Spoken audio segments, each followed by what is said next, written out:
Hey everybody, it's Jason with Parallel Reality coming back with you today with an article from the New York Post dated January 8th by Adam Coleman. I mentioned him because he's a good Twitter follow and definitely a dude that knows what he's talking about. So it's an opinion article from him in Boston. It says, "We mustn't let the terrorists win.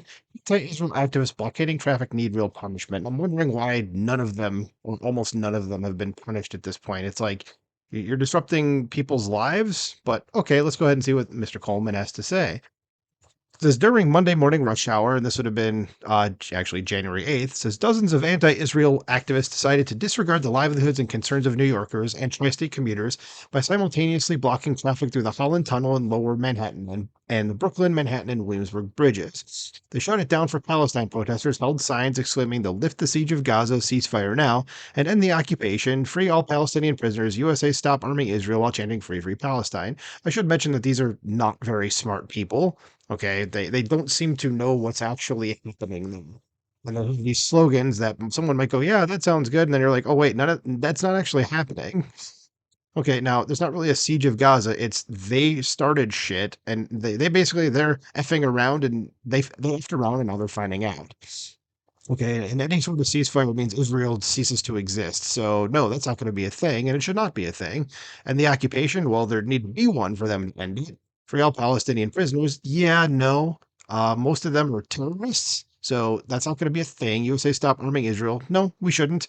And while chanting free, free Palestine. There is no Palestine, so they don't seem to know what the hell they're talking about. Anyway, so some change themselves together with concrete-filled tires. Smart people, like I said. Says there are fewer individuals more scummy than those who believe they must disrupt the lives of others, even placing people in harm's way to achieve their desired political outcome. They rationalize their behavior by claiming it's for a good cause, which this one is most certainly not. And here's Adam Coleman right here, actually. Says, but causes that are worth advocating for don't require holding innocent people hostage. This is a conscious choice made by narcissistic terrorists. I totally agree with that statement.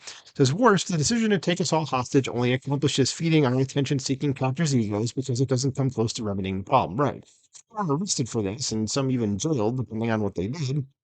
They might actually think about going, maybe we shouldn't do that. So it says, after all, the American public doesn't have a say in the matter. Oop, went a little too far, though. It says Monday's blockades lasted more than an hour and resulted in hundreds of arrests. So good. Port Authority police arrested 130 alone in the Holland Tunnel. Good. That's a hell of a start. In one viral video, a driver angrily pleaded with protesters to let him onto the Manhattan Bridge. Now, yeah, what if it, and I think that was, yeah, this guy right over here. Now, my issue is like, what if there's somebody that's in one of those cars that has like an actual emergency, or someone that's like late to work, or like, you guys are screwing with their lives and you don't care. Okay. So that's where the narcissistic part comes in. So, and so this guy said, "You're disrupting traffic, idiots. You can't do that. That's against the law," he said before getting out of his vehicle and pushing multiple activists blocking it. His frustration boiling over, the black father shouted, "I have a daughter in Brooklyn. I have to get home." Yeah, it's another thing too. The guy's trying to get home to like his children, and these people are just like, "Yeah, we don't care." So this shouldn't be happening here. No one should have to beg to go home. But this activist strategy, creating vehicular hostages by blocking highways, bridges, and tunnels, has gained traction throughout the United States. It says protesters blocked Seattle's I-5 on January 6th, with traffic backed up more than 6 miles, and I-190 near Seattle's airport December 23rd. Yeah, and that's where I fly out of. And I like one of these days, and it's not going to be me. Somebody is going to do something to these people that's going to end with a lot of them, let's just say, unalived for YouTube purposes, and then you know that that person's going to end up being the one that's victimized, or I'm not sorry, not victimized, but the one that's held responsible, and it should be for doing that because it's a conscious decision that they're making. But it's like everybody else is going to be going, well, it was bound to happen. Like, people are going to eventually take the law into their own hands. The law is not going to be enforced. Article continues, says manipulative leftists will try to guilt you for supposedly being more concerned about traffic than the deaths of thousands of people in Gaza, but it's only a deflection from their own intolerable behavior. Good point.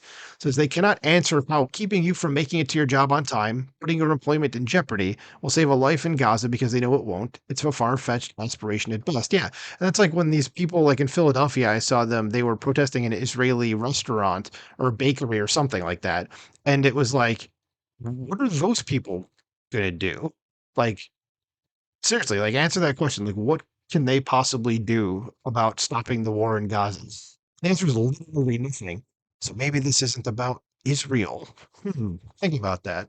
Because they're typically the products of privilege who have no idea what it's like to drive more than an hour to work. Yeah, I actually do know that. It's not the most fun thing, but you got to do what you got to do. It says to make just enough money to survive or put $3 in your gas tank because it's all the cash you have. Yep, they don't know that at all. Because we're supposed to sacrifice for others halfway across the world by force. And if you complain about someone robbing you of your freedom of movement, you're somehow the bad guy. Yep, that's the way they say it. Because terrorism is defined as the unlawful use of coercion against a civilian population or government to further political, social, or ideological objectives. And what is happening across America fits this definition. 100% it does. I mean, if you see like just what happened with this is the same fathers we were talking about before. That's what happened with him. It's coercion against a civilian population. This guy's just a civilian or government to further political, social, or ideological objectives, which is what those people are doing. They're calling for, a ceasefire in Gaza, which hopefully never happens until Hamas is utterly destroyed. So it says we are methodically being terrorized by organized leftist ideologues who are leveraging our civil liberties in pursuit of political change across the world, hoping our discomfort will miraculously cause the United States to change the trajectory of Israel's endeavors. And if anyone of any importance in Israel hears this, don't listen to the United States. Don't listen to Joe Biden. Don't listen to any of these people. You do what you need to do. Because there's a reason the activists bringing their banners and megaphones to state capitals in DC, and it's because the visible discomfort of innocent Americans gets the attention of politicians quicker than a rhyming chant outside government office buildings. This is the mentality of terrorists. Because what we are witnessing is only the beginning of a possible escalation by organized factions who will not stop until there is a clear deterrent to shutting down major arteries of American cities. I can see that happening. And what are these progressive DAs going to do? Just not going to do anything when they start disrupting the regular people's lives? And they're probably not going to. So this is probably the time when it's going to start getting out of hand. And then, of course, those progressive DAs are going to go after, the people that are trying to clean up what these protesters are doing, as opposed to the protesters themselves. So says there needs to be harsh and consistent ramifications for this type of behavior as it puts the safety of others in jeopardy, especially people in dire need of emergency services, as I stated earlier. The American public should not be held hostage for 1 second to satisfy privileged socialists who don't care about the aftermath of disrupting your life.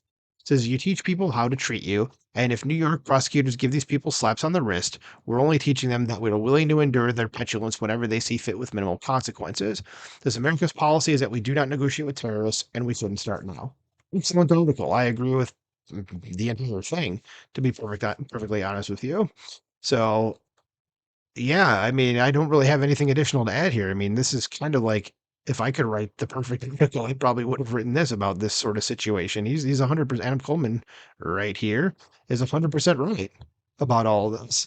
Um, these people are disrupting other people's lives, and that is terrorism. In furtherance of a political goal. So, do you guys agree with this? Do you agree with Adam Coleman's article? Let me know what you think in the comments below. Like, share, and subscribe, and I'll talk to you soon.